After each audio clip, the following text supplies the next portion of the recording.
Good evening and welcome to tonight's Undaunted, bringing to the news on top stories. I am Oyi Okbala. Let's begin.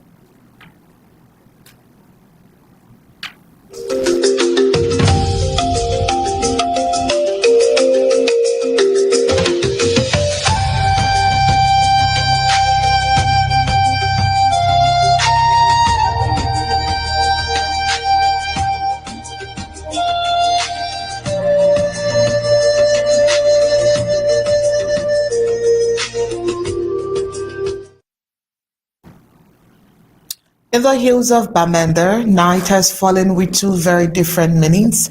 In Mulang, the return of electricity after months of darkness was greeted with cheers, applause, and the warm glow of bulbs flickering back to life. Children danced in narrow streets, bathed once again in light.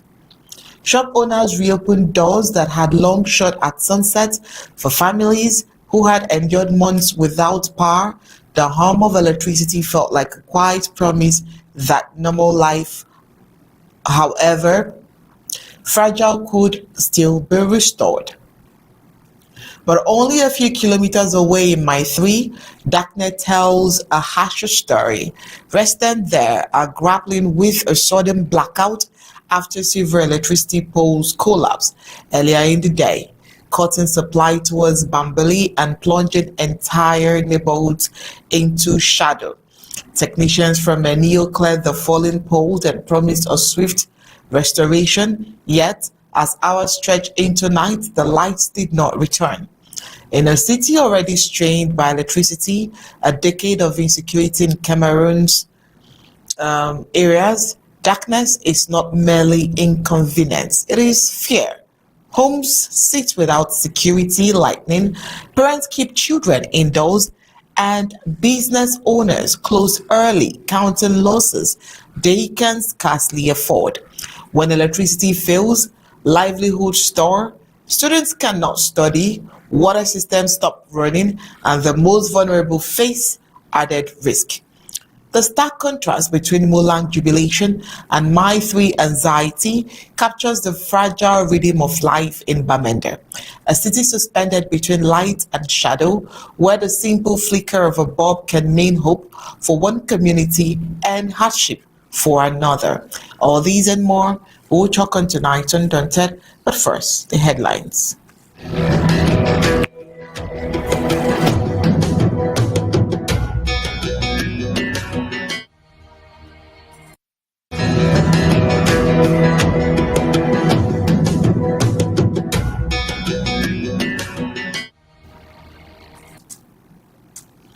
Tonight in Undaunted, we told you that prolonged blackout deepens hardship for residents of Mile 3 in Bamenda.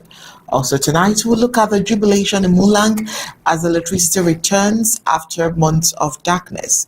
Tonight on Undaunted, Papal visit raises hopes for peace as the Cameroon prepares to welcome Pope Leo.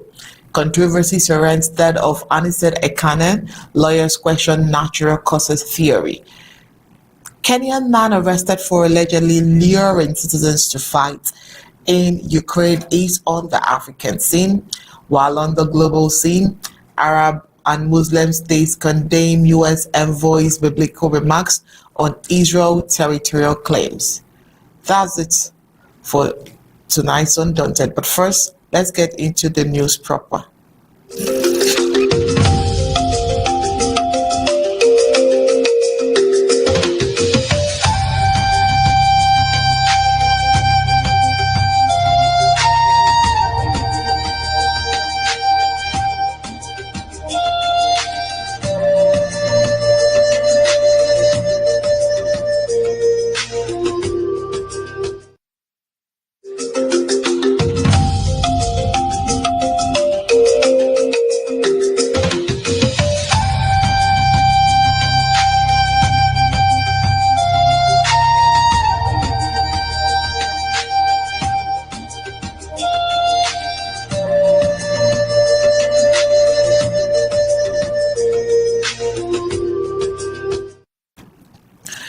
Residents of Mile 3 and surrounding neighborhoods in Bamenda are spending the night in total darkness after several electricity poles collapsed in the area earlier in the day, cutting off power to homes and businesses from Mile 3 to nearby Bambili. The incident occurred at approximately 2:30 p.m. when multiple poles reportedly fell, disrupting supply across a densely populated stretch of the city. Technicians from NEO arrived swiftly at the scene and removed the damaged poles, assuring residents that electricity would be restored within the hour. But as night fell, power had yet to return, rising anxiety and insecurity. The prolonged outage has sparked growing concern among residents, particularly given the fragile security situation in Bamenda and the wider Amazonian area.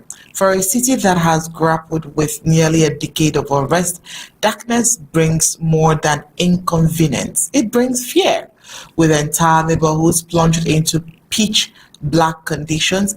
Many residents say they feel exposed and vulnerable. Street lights remain off, homes are without security lighting, and visibility is severely reduced, creating what locals describe as the perfect cover for criminal activities. Parents say they are keeping children indoors, while community members have resorted to makeshift security patrols where there is no light there. Anything can happen, one resident said. We are not just worried about comfort, we are worried about our safety. The blackout is also taking a financial toll. Small shop owners, restaurant operators, and street vendors have been forced to close earlier than usual, citing security concerns and the inability to operate without electricity. For many families already struggling under economic pressure, even a single evening of lost businesses can mean reduced income for food, school fees, and rent. Traders who rely on refrigeration fear spoilage of perishable goods, adding to potential losses. Hair salons, cyber cafes, and other electricity-dependent enterprises have come to a standstill. We survive day by day, a local business owner explained. If there is no light, there is no income. Fears of prolonged outage. What is fueling even greater anxiety is the uncertainty surrounding the duration of the outage. While NEO technicians initially promised a swift restoration, residents say there has been no clear communication since the removal of the fallen poles. Memories of previous prolonged blackouts are still fresh.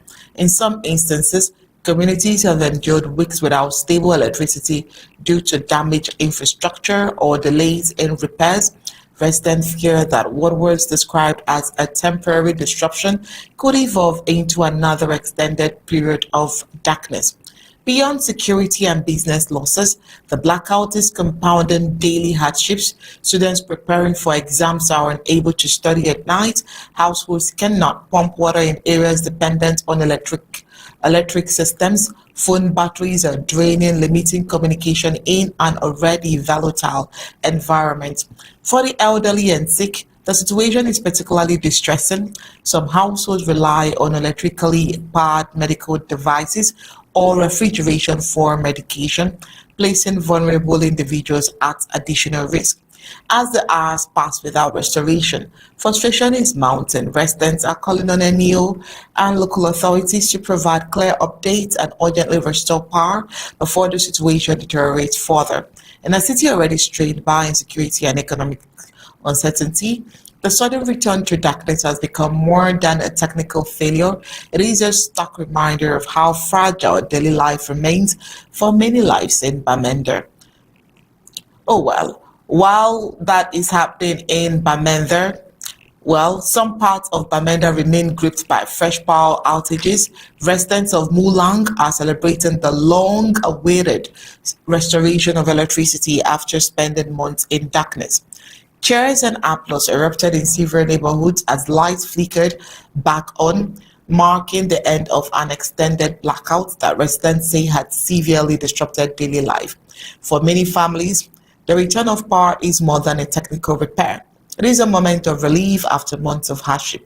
Mulang, like many communities in Bamenda, conflict-affected Northwest, has faced prolonged infrastructure challenges linked to insecurity, damaged installation, and delayed maintenance.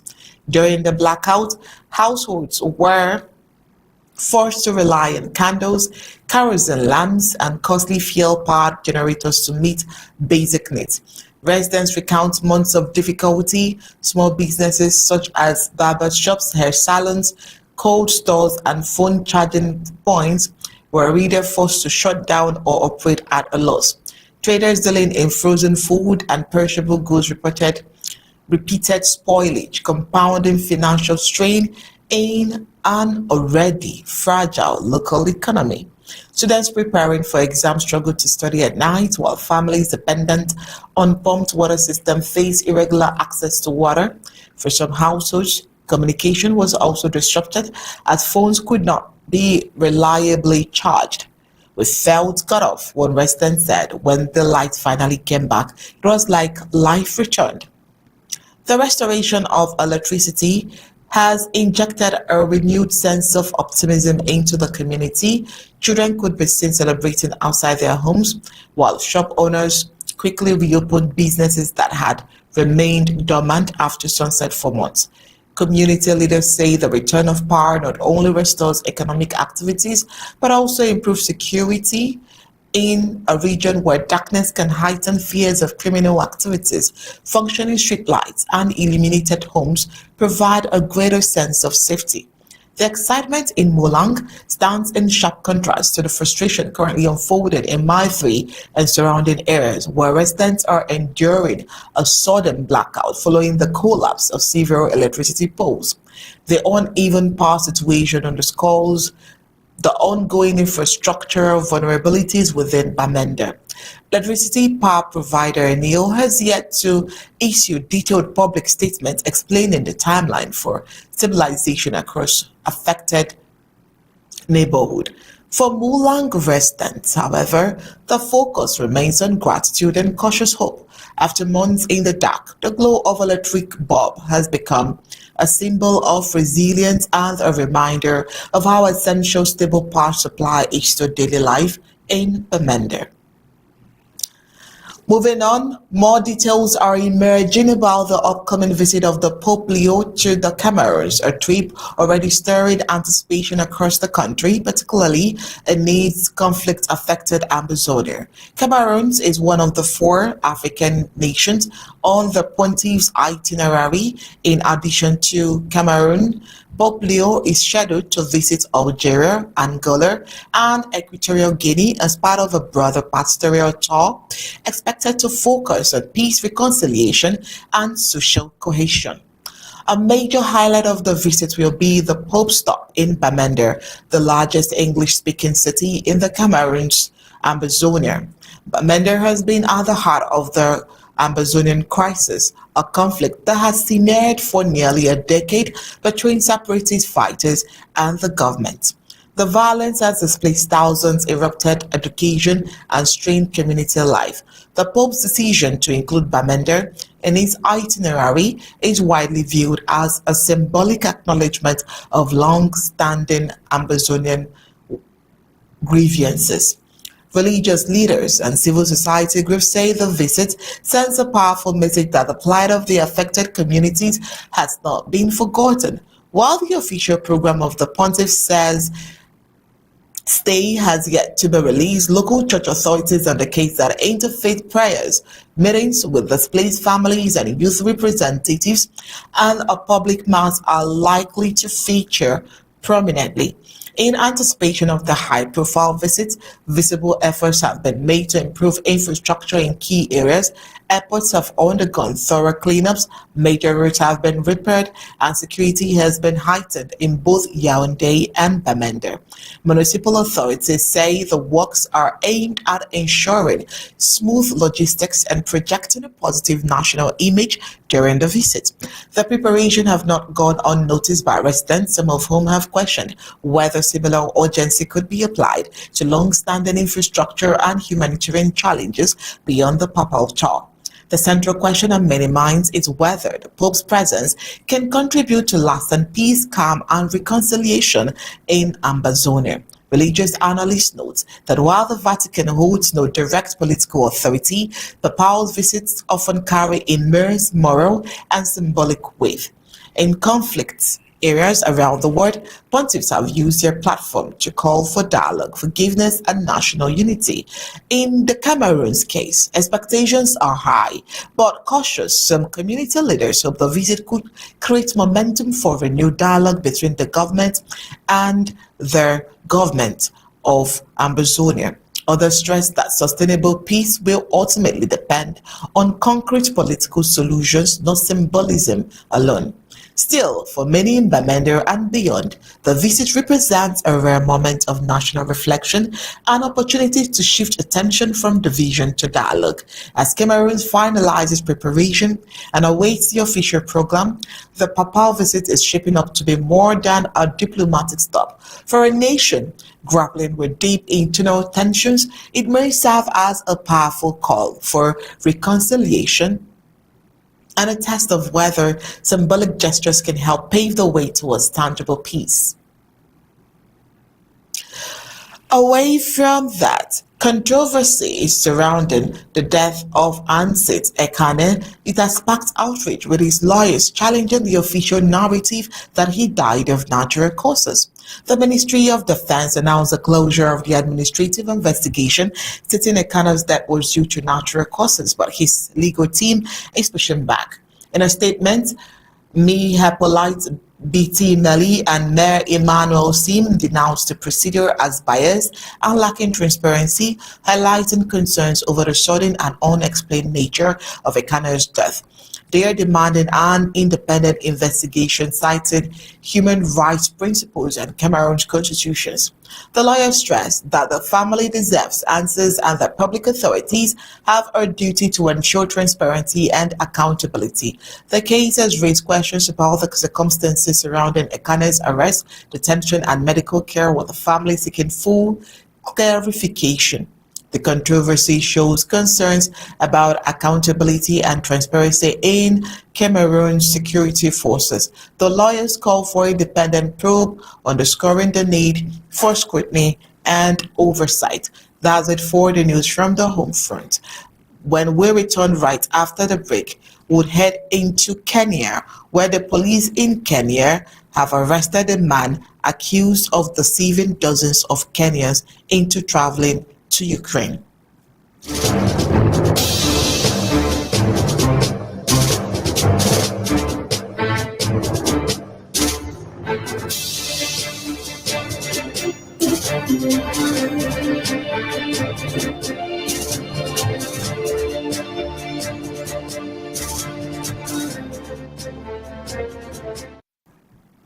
Police in Kenya have arrested a man accused of deceiving dozens of Kenyans into traveling abroad under false promises of skilled employment, only for them to end up fighting in the war in Ukraine.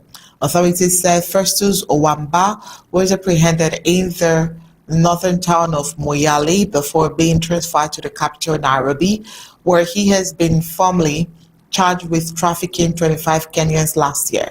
Investigations alleged that Owamba lured recruits with offers of lucrative jobs in Russia, but instead facilitated their deployment to the battlefield.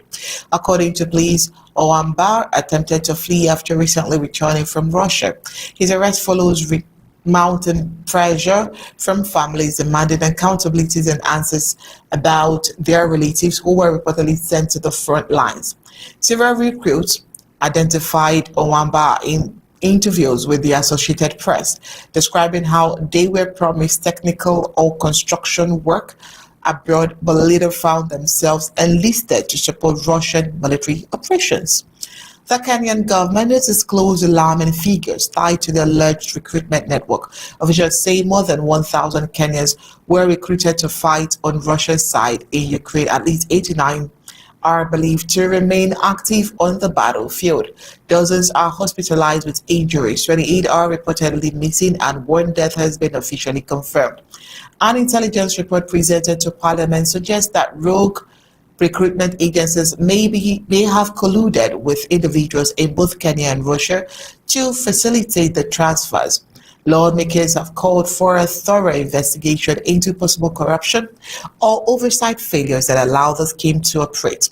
The Russian embassy in Nairobi has denied issuing combat-specific visas, stating that foreign nationals may voluntarily enlist in the Russian military. However, the growing number of affected families has intensified scrutiny over the recruitment process and raised broader concerns about the exploitation of unemployment and unemployed youth seeking opportunities abroad. The case has sparked a national debate in Kenya over labor migration, safeguard, and the vulnerability of job seekers to international trafficking networks as authorities continues investigation into whether more individuals were involved in the alleged scheme. Well, we'll definitely bring you up to speed with this. When we return right after the break, we'll head to the globe where the tensions between Iran and the United States have surfaced again.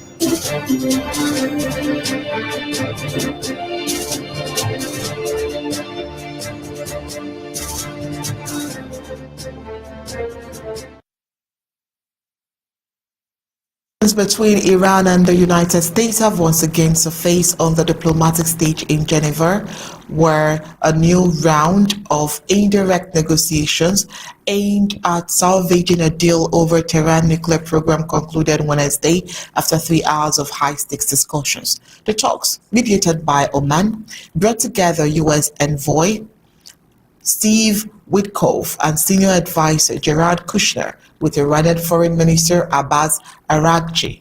Though the delegation did not meet face-to-face, Omani intermediaries shuttered proposals between the two sides in what officials described as a tense but substantive exchange.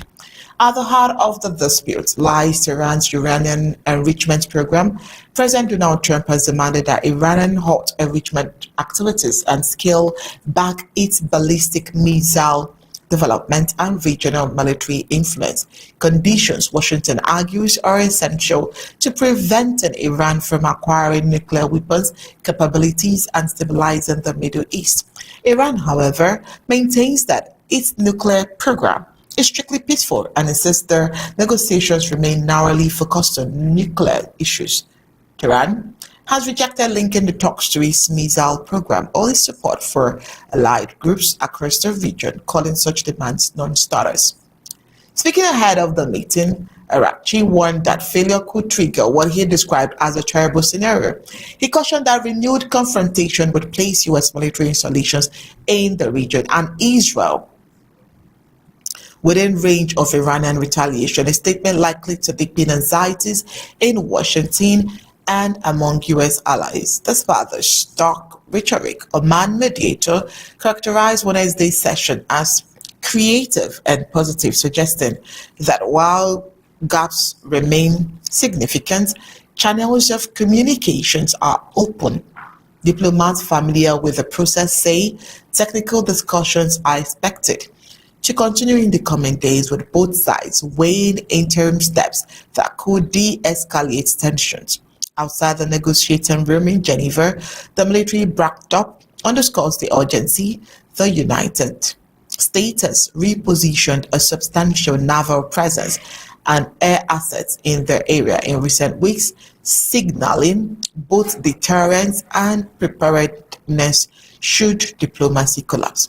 Analysts say the deployment reflects Washington's efforts to strengthen its leverage at the negotiating table while reassuring religious partners. The talks unfold aimed growing international concern that without a revived agreement, Iran's advancing nuclear capacities could shorten the timeline needed to produce weapons-grade materials, a prospect that raises the risk of preemptive military action of a brother conflict. For now, both sides appear committed to testing the diplomatic track, even as mistrust runs deep. Whether Geneva becomes the venue for a breakthrough or merely another chapter in a prolonged standoff may hinge on the willingness of Washington and Tehran to reach demand that remains, at least publicly, far apart. That's it for tonight's Undaunted. But before we go, let's take a look at the news and ready to tonight's headlines.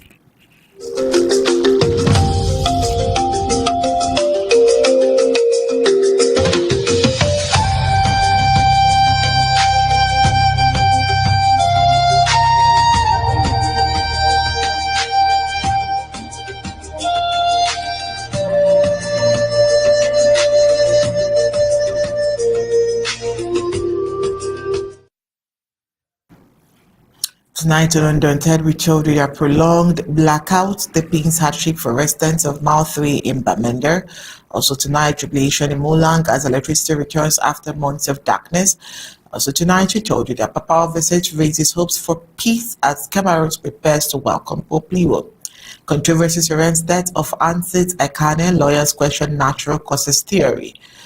On the African scene, we told you that Kenyan man arrested for allegedly luring citizens to fight in Ukraine, while Arab and Muslim states condemn U.S. envoy's biblical remarks on Israel territorial claim. That's it for tonight's Undaunted, bringing you to the news untold stories. Until we come your way tomorrow for another edition of the Undaunted, it's good night and God bless.